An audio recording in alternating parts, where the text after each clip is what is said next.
Oh, have you got some answers in the second? Did you take the lead from the last person? Say again, sorry. Did you just follow what's the last person and pick up?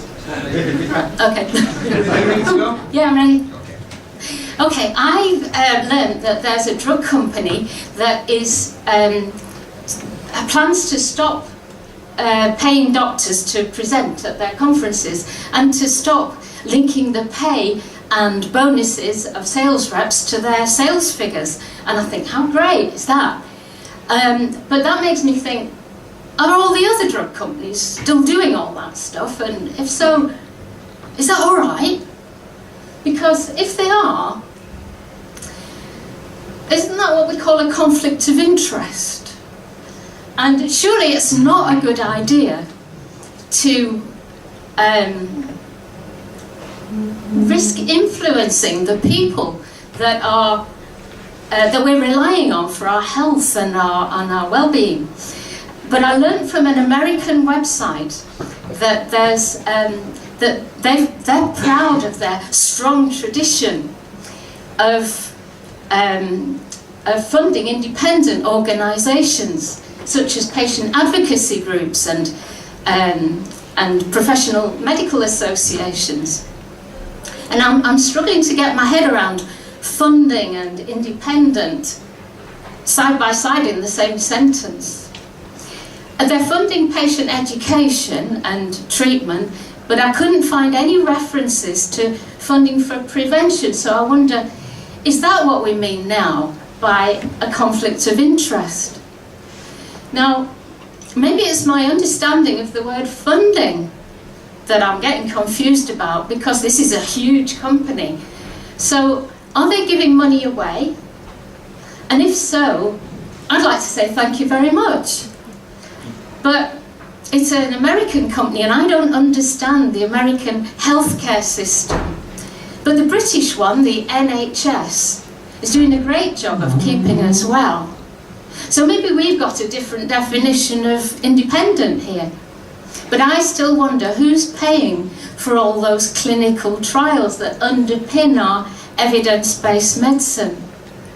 Who's publishing the results and who's deciding which results to publish? Now there's a disease that's currently 100% preventable and curable. But until the cure was pinned down and measures taken, it had some pretty scary symptoms and was inevitably eventually fatal.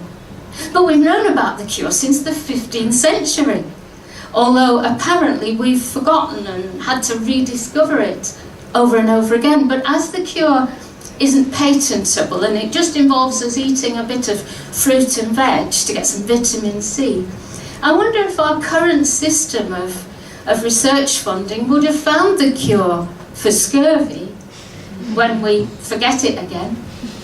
Maybe I need a new dictionary, one that gives me the current meaning of funding and independent and conflict of interest. And maybe in the meantime I'll just eat a bit more fruit and veg. And I'll leave you with some words by Joseph Mullins from 1895.